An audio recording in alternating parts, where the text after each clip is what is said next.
AICC ಸದಸ್ಯರು ಹಾಗೂ ಕಾಂಗ್ರೆಸ್ ನಾಯಕರಾದ ಪ್ರಭಾವಿ ಮುಖಂಡರಾದ ದೀಪಕ್ ಚಿಂಚೋರೆ ಅವರ ನೇತೃತ್ವದಲ್ಲಿ ಇಂದು ಕಾಂಗ್ರೆಸ್ ಅಭ್ಯರ್ಥಿ ವಿನೋದ್ ಅಸೂಟಿ ಪರವಾಗಿ ವಾರ್ಡ್ ನಂಬರ್ 27, 28, 29ರಲ್ಲಿ ಅಂದರೆ ಗಾಮನಗಟ್ಟಿ, ನವನಗರ, ಅಮರಗೋಳದ ಪ್ರತಿಯೊಂದು ಮನೆಗೆ ಹೋಗಿ ಪ್ರಚಾರ ಕಾರ್ಯ ಆರಂಭಿಸಿದರು.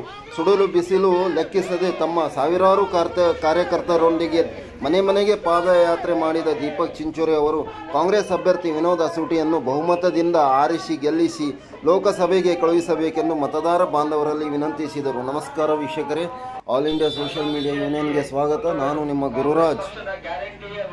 ಕೋಮುವಾದಿ ಬಿಜೆಪಿ ಪಕ್ಷವನ್ನು ಸೋಲಿಸಿ ಕಾಂಗ್ರೆಸ್ ಅನ್ನು ಬಹುಮತದಿಂದ ಆರಿಸಿ ತರಬೇಕೆಂದು ಮನವಿ ಮಾಡಿದರು.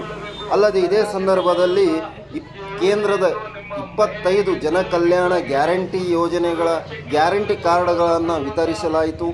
ಈ ಸಂದರ್ಭದಲ್ಲಿ ಕಾಂಗ್ರೆಸ್ ಮುಖಂಡರಾದ ತೋನಪ್ಪ ಅಷ್ಟಗಿ, ವೆಂಕಟೇಶ್ ಸದ್ಬಾಲ್, IAS ಮುಂಡವಾಡ್, ಗೀತಾ ತಾಂಶಿ, ಜೈಲಾನಿ ಜಾಲೆಗಾರ್, ಮೆಹಬೂಬ್ ಪಠಾಣ್, ಲಕ್ಷ್ಮೀ ಗುಟ್ಟೆ, ತ್ರಿಶೂಲ, ಅಲೆ ಬಸಪ್ಪನವರ್, ಬಸವರಾಜ್ ಗುರಿಕಾರ್ ಸೇರಿದಂತೆ ನೂರಾರು ಕಾರ್ಯಕರ್ತರು ಹಾಜರಿದ್ದರು.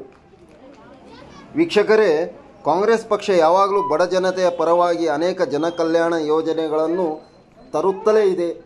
ಜಾತಿ ಭೇದ ಭಾವ ಮಾಡದೆ ಸರ್ವ ಜನಾಂಗದ ಶಾಂತಿಯನ್ನು ಮಾಡುತ್ತಲೇ ಭಾರತವನ್ನು ಭಾರತವಾಗಿಯೇ ಪರಿಗಣಿಸಿದೆ ಎಂದು ಈ ಸಂದರ್ಭದಲ್ಲಿ ದೀಪಕ್ ಚಿಂಚೋರೆ ಹೇಳಿದರು.